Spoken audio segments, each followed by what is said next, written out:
Hello, everyone, and welcome to today's webinar, Paycheck to Paycheck, More Than Housing.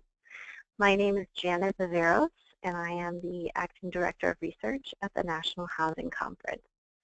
Joining me today on the webinar is Caitlin Snyder, the Policy and Research Associate at the National Housing Conference. Before we get started, I'd like to thank Capital One for sponsoring NHC's webinar series and making today's webinar possible.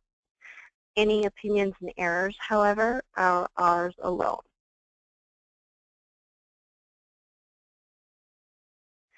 Before we begin, I'd also like to talk a little bit about who NHC is. The National Housing Conference educates decision makers and the public about housing policies and practices to move housing forward together.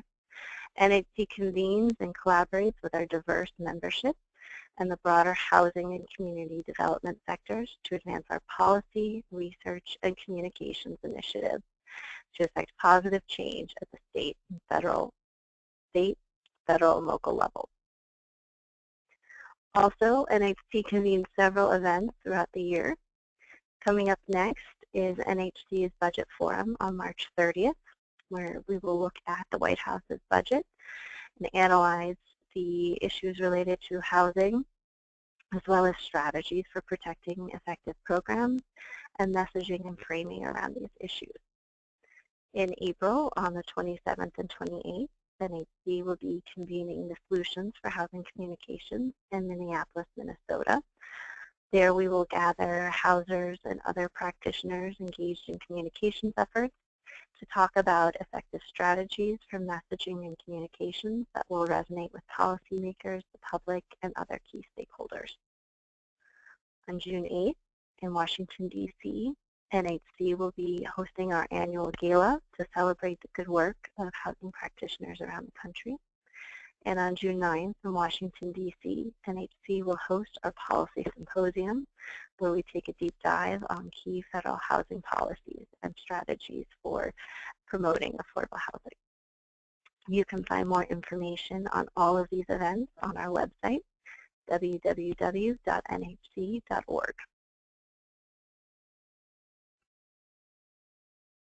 And finally, before we dig in, I want to address some common questions and technical details. We will be sending out a recording of today's webinar as well as slides that you can download. And we'll be emailing those in the next few days to everyone who registered for the webinar. That way, if you want to review your notes or share the webinar with a colleague, you can do so.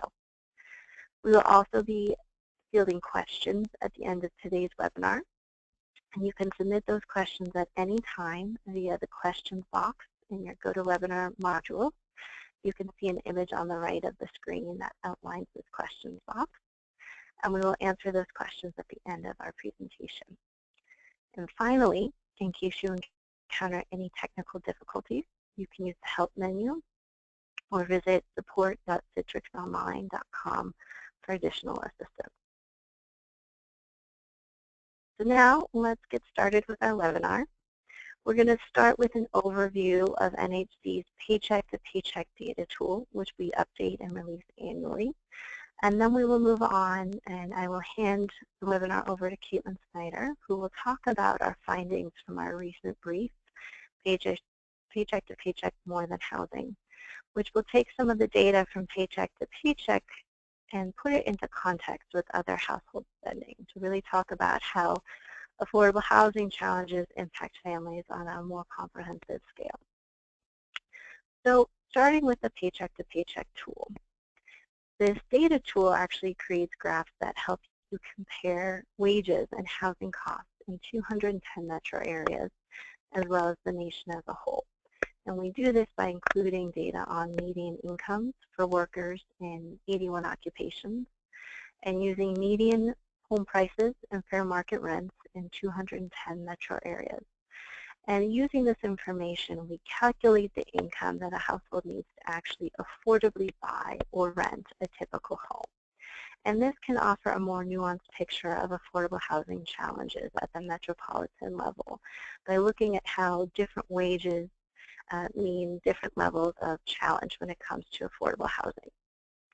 So what I'm going to do is create a demonstration And if you'd like to follow along, you can use the URL on the screen, paycheck.nhd.org/paycheck to paycheck, and you can follow along as I go through the tool.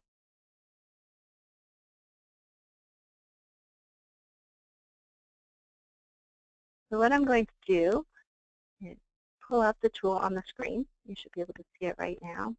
And this is our Paycheck to Paycheck tool homepage. It starts with a description of the tool, as well as outlining information we just discussed a moment ago. And then what you should see now are the two main ways you can pull information from this tool. You can start by looking at a particular metropolitan area, and then select various occupations within the metropolitan area to get an idea of the housing affordability challenges for different kinds of workers in one region. Or what you can do is select one occupation and compare it across 3 different metropolitan areas to see how similar workers might face different kinds of housing challenges across the country. So we're going to start with selecting a metropolitan area, and I'm going to select Nashville, Tennessee. So this drop-down menu is listed in alphabetical order. You select the metro area of interest and then click Choose Occupation. On this page, you're going to see all 81 occupations listed here, and you can check up to 10 different ones. I'm going to select 5 for today's purposes, starting with administrative assistant, childcare worker, fast food cook. We're also going to do nursing aide and plumber. And so you can scroll down to see additional occupations and then hit Create Chart. On this page is the chart page, and you're going to see first the chart for the homeownership market. On the top right-hand corner, you're actually going to see an option to download the chart if you choose to. You can use that in various resources if you'd like to share that. And in looking at the chart itself, I'm going to break it down just very briefly. Furthest to the left, you're going to see a bar listed as annual income needed. And this is what we calculated at NHD to give an indication of the minimum income someone would need to be able to afford to buy that median-priced home in the Nashville, Tennessee metro area. And you can see that they're going to need almost $57,600 annually. And we calculate this using several assumptions. The first of which is that the income is sufficient if the homeownership costs do not exceed 28% of their income each month. And that's in line with typical mortgage underwriting standards. And to get a full sense of what the ownership costs are, we do use several estimates. We use an average interest rate for the mortgage. We also have estimates for property taxes and insurance, mortgage insurance. And so really trying to give the full picture of what a homeowner needs to have on hand each month to afford their payments. Now when you look to the right, these other blue bars, you're going to see the median income for each of these occupations. And you're going to see that across the board, workers in these occupations are going to have incomes that fall well short of what they would need to buy a median-priced typical home in the Nashville area. And in some cases, their incomes fall dramatically short of what's needed when you're looking at nursing aides, for example, or childcare workers. Now, not all households are single-earner households, though many are. So if you want to think about what housing affordability challenges might look like when you have multiple workers, you can add up some of these numbers and get a sense of whether there are still housing affordability challenges. And in this case, even if you were to have a nursing aide and a childcare worker, they're still going to face housing affordability challenges when it comes to homeownership. Now, scrolling down, you're going to get a picture of the rental market for Nashville. On the left, similar to the graph above, you're going to see bars representing the income needed to afford fair market rent for a 1-bedroom home or a 2-bedroom home. And this is based on HUD's fair market rent. And in this case, the assumptions we use are based on the calculation that these rent costs do not exceed 30% of a worker's income annually. So looking to the right, you're going to see a different picture than you did for the homeownership cost. You're going to see that there are still gaps in affordability when it comes to rent, particularly for nursing aides and childcare workers who are falling short of what they would need to afford a one-bedroom, much less a two-bedroom home. Then you also see that the picture looks a bit better for a plumber and an administrative assistant. So this indicates that workers in this occupation may be better able to save up for key investments like a car or education, but based on what we know from the graph above, homeownership may still be out of reach for them. So if you continue to scroll down, you have the option of looking at these same occupations in a different metropolitan area, or keeping the metropolitan area and changing the occupations you look at. Now, what we're going to do is we're going to go back to this Paycheck to Paycheck homepage, and we're going to search the tool in the other manner, starting with your occupation. So today, I'm going to select Childcare Worker, and I'm going to choose different metro areas. So you can choose up to 3. And for our purposes today, I'm going to start with Nationwide, Akron, Ohio, and Pueblo, Colorado, to give us a little bit of diversity. And then you can see the other metropolitan areas listed here. And we're going to hit Create Chart. Similar to the other page, you're going to start with a homeownership market chart. And you have the option to download that as well if you'd like. In this chart, the blue bar represents the income needed to afford to buy the median-priced home. And the red bar represents the median income for childcare workers in these metro areas. So the first section really refers to nationwide median and uses the median home price for the nation as well as the median income for childcare workers nationally. And you can see a dramatic gap. Childcare workers are earning less than half of what they would need to be able to buy a median-priced home across the nation. And the picture looks a bit better when we're looking at lower-cost housing markets like Akron, Ohio, and Pueblo, Colorado, but there are still gaps. Childcare workers are still falling short by several $1,000s of what they would need to be able to buy that typical home in those metro areas. Now when we scroll down, we see a slightly different picture again when we're looking at rent per cost. Furthest to the left of these bars, the gray bar represents the income needed to afford a one-bedroom home. The blue bar represents what's needed to afford a two-bedroom home. And the red bar is what a childcare worker typically earns. So the first section is nationwide again, and there's some very significant gaps when we're looking at a nationwide fair market rent and what childcare workers earn. Akron, the picture looks a little bit better when we're looking at one-bedroom homes, but childcare workers are still going to face housing challenges if they have a family that they're supporting, finding a home that's large enough to accommodate them. A similar picture in Pueblo, Colorado as well. So this gives you a little bit of oversight and insight into how the tool works. Also on the home page, we have several other items in addition to the tool itself. We have reports and rankings. Each year when we release new data for the Paycheck to Paycheck tool, we also release an analysis that takes a closer look at particular workers. This past year we focused on school workers. And below you'll have rankings that you can look at as well to give a sense of which metro areas tend to be the most expensive to rent or to buy a home, as well as which metro areas have experienced the greatest change in housing costs. And then further below, you can access older versions of Paycheck to Paycheck, as well as information about the methodology. So at this point, what I'm going to do is turn things over to Caitlin. She's going to talk about our findings from our recent report that puts some of this information in greater context. Caitlin?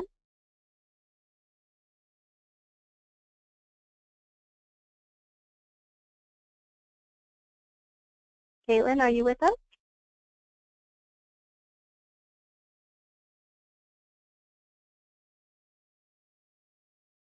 All right, folks, it sounds like we've lost Caitlin. However, I'm going to see if I can plow forward a bit until Caitlin calls back in. All right, we have Caitlin. Sorry about that. I didn't press unmute. So as Janet just demonstrated, our Paycheck to Paycheck tool really focuses on housing and wage data and shows the mismatch between incomes and housing costs. And so in our recently published research report, Paycheck to Paycheck More Than Housing, we expand upon that analysis and explore household budgets to really tell a story about the choices people must make when they're housing cost burdened. And so I want to start with some good news, and that's that incomes are rising. The median household income in 2015 rose by 5.2% from 2014, and in nominal terms, that's an increase of $2,794. And so while median incomes are rising, they're still below where they were prior to the 2008 recession. But this increase is notable because it's being distributed across the broader population. You can see that across the board, every income group saw an increase in 2015. In previous years, increases in income were mostly found among those higher income brackets, and income gains for the middle class households suggest a more sustained economic recovery than we've seen in previous years. Notably, I want to point out that households that fell within the lower and middle income percentiles saw a higher rate of increase than those in the higher income percentiles, and that's where you're seeing the 7.9% and the 6.3% compared to the median household gain of 5.2%. But if we put those in nominal terms, those are relatively small numbers. You're talking about a $1,000 increase or so for that 10th percentile. So if we move on to the next slide, despite rising incomes, many households are still facing challenges in affording their housing. Housing is by far the largest household expense, followed by transportation. According to the Consumer Expenditure Survey data from the U.S. Bureau of Labor Statistics, housing and related costs make up 38% of the average U.S. renter's household total expenses, compared to 31% for homeowners. And although there's a general pattern to household expenditures, being that housing is the most, followed by transportation, these costs can vary significantly when considered in terms of household income, housing tenure, and location, which I'm going to describe in the following slides. So overall, Americans spend about 32.8% of their income on housing. But as you can see from this graph, that varies pretty significantly by income level. Households, both renters and homeowners in the bottom quintile on average, spend over 40% of their earnings on housing costs, while households in the top quintile spend about 30% of their income on housing costs. And this is not groundbreaking news to anyone, but spending 40% of your income on housing leaves less money for all of those other categories that were displayed on the last chart, like food, healthcare, and transportation. And then in that next graph, you can see that this picture is even grimmer for renters in the lowest income. Oh, there you go. Renters spend almost 50% of their income on housing compared to their homeowner counterparts, who are spending about 38% of their income on housing. So now we'll go to look at the different geographies. So I have two maps, and we're going to start with renters and then go on to homeowners. So this map shows the income needed to afford a modest 2-bedroom apartment at the fair market rent. And I know that legend's a little small, so it goes yellow, red, blue, then gray in terms of affordability, with yellow being the most affordable and gray being the least affordable. So for those areas highlighted in yellow, a 2-bedroom apartment at fair market rent is affordable for households making less than 75% of the AMI. For the red, they need to make 75 to 100% of AMI. For blue, it's 100 to 125% of AMI. And for gray, it's making more than 125% of AMI. And so then if we move on to the homeownership map, this map shows the income needed to afford to buy a medium-priced home, and it's the same legend from the previous slide. So as you can see from both of these maps, homeowners and renters are more likely to encounter major affordability challenges in and around major cities along the east and west coasts. And Midwestern metros generally appear to be more affordable than coastal cities, but that really only holds true above 80% AMI. Those earning less than 80% of the area median income tend to face housing affordability challenges in every region of the country. And so now I want to move on to two examples that are in the report. And I want to talk a little bit about how they're created and how you can create similar ones for your own advocacy. So these examples are created using the Paycheck to Paycheck database that Janet just showed you and the Economic Policy Institute's Family Budget Calculator, which I'll show you in just a few minutes. So as Janet mentioned, our 2016 version of Paycheck to Paycheck featured workers in the education sector. So you'll notice a pattern among these examples and the other examples in the report, but there's 81 different occupations to choose from, so you don't need to feel limited to workers in the education sector. So in this example, we have Hector and Belinda, and they live in Colorado Springs and work as a school bus driver and groundskeeper. So their wages and rent data were pulled from Paycheck to Paycheck, and the other data came from the EPI Family Budget Calculator. As you can see, despite being a dual income housing, their expenses are more than their income each month. Then if we go to the next example, so this is very similar. Again, the rent and wage data were pulled from Paycheck, and the remaining expenditures were pulled from the Economic Policy Institute's Family Budget Calculator, with the exception of student loans. And so for student loans line item, we recreated and updated an analysis that the Brookings Institution did in 2014, and we found that on average, people with student loans who are earning more than $1,000 a year pay $322 per month on student loans. And so you can see in this example, Jackie has student loans and she's still incurring debts each month. So now I'm going to show you the Economic Policy Institute's Family Budget Calculator, and we're going to pull up that website. So here's their calculator. It's really user-friendly, and you can see the URL is just epi.org/resources/budget, and we'll make sure we send out these links with the webinar.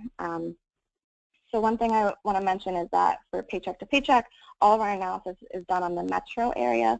So the easiest way to compare this is to look at metro areas. So we're going to, Janet showed us Nashville, so we're going to look at Nashville in this example as well. And you have to scroll down to the very bottom to get there.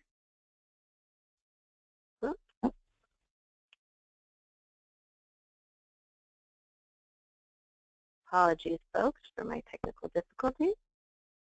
We'll get you Nashville right now. Thank you. There we go. So this just breaks down some typical household costs. So you can see it's all the same line items that we had. And if you scroll back up to the top, sorry. So you can play around with this a little bit. You can choose to have one adult or two adults, and then you can choose how many children, so you can play with the family composition. And then over on the top left, you can choose between a monthly or annual budget, depending on how you want to do your analysis. So this data, coupled with our Paycheck to Paycheck data, shows you a really comprehensive family budget. I will say, so they offer housing data. Our data is a little bit different in that we offer both homeownership and rental data, and ours is updated on an annual basis. So that's the Family Budget Calculator, and that's how we created those examples. And so I hope they're helpful for folks if you're looking to build similar profiles and use them in your advocacy work. And so with that, I think we're going to open it up to questions. Great. Thank you so much. We did have one question that came in regarding whether utilities are reflected in these numbers. The question goes on to say that, for example, in Chicago, most people pay for their own gas and electricity, and these costs can be in the thousands of dollars. Would this be in the other necessities or housing? And based on the consumer expenditure data, that would actually fall under the housing cost. One of the things that is always challenging is we've used many estimates in our tool. However, Caitlin can actually speak a little bit about how you can tailor this kind of analysis if you have your own data. For example, if you have home cost data in Chicago, as well as income data, as well as some more refined data on things like utilities costs, you can create a more detailed analysis at a more local level. Caitlin, do you want to talk about that a little bit? Yeah, so all our methodology is available on the NHC website. It's around that Paycheck portal. You just scroll down, and you can create your own methodology. So if you have good state or local data, we really encourage you to take this data and use it. All of our numbers come from the rental stuff comes from HUD. It's the fair market rent, and for home ownership, it comes from the National Association of Home Builders, and that's provided to us on the metro area. But if you're collecting your own data, you can see on the family budget calculator, you don't have to break it down by metro area. You can break it down at a more localized level if you want. Great, thanks, Caitlin. There's another question that came in that said, I thought I heard the presenter say that affordability was based on 20% of income versus 30%. Is that correct? I believe they might be referring to when I was speaking about our calculation for home buying costs in the Paycheck to Paycheck tool. For the home buying cost, we base affordable on 28% of income because we have found that that's in line with typical mortgage underwriting standards versus the more familiar 30%. They're quite close, but given that we were really focusing on how possible is it for a worker to buy a home, we really wanted to try and emulate some of those standards as much as possible. So we used the 28% of income as the affordable standard, while also using some estimates for other ownership costs. There's another question that came in, Caitlin, that I'm going to hand over to you. It says, when talking about the mother with the student loan payment, you said $1,000 per year, but what was that for? Could you touch base on that a little bit again, Caitlin, and clarify it? Yeah, sure. So I'll just repeat it. So on average, people with student loans earning over $1,000 annually, they typically pay $322 per month on student loans. And that $1,000 is really indicative of whether or not they're working. And it's a relatively arbitrary amount, but it was just, if someone's not working, they might be in default on their student loans. So $1,000 is just, they have a job, they are paying their student loans, and this is what, on average, they're spending about $322 a month. And you can find more about that analysis. The Brookings Institution did it, and we can send out their analysis along with the webinar follow-up information. That's great. Thank you, Caitlin. So it appears that we've slowed down on questions, so I'm going to give folks another minute or two to think about whether they have any additional questions. What you can also do is follow up with us directly. You can visit the website, www.nhc.org, and look at our staff bios and reach out to Caitlin and I directly. You can also follow up when we send out our email with a link to the recording and the slides. We'll include our contact information as well. So if you have any other questions that come to mind later, we will be happy to answer them at that time. So at this point, I'm not seeing any other questions. I'm going to hand things back over to Caitlin to close out for us. So we just want to say thank you to all of you for your attendance and your questions. And thanks again to Capital One for its financial support of NHC's webinar series. With the help of Capital One, NHC regularly holds webinars on a variety of housing policy and research topics. More details on those webinars, including registration links and resources from past webinars, including this one, can be found by clicking the webinars button on the events drop-down menu on our homepage at NHC. And that's all we have. So thanks again for joining us. Thank you, everyone. Have a great afternoon.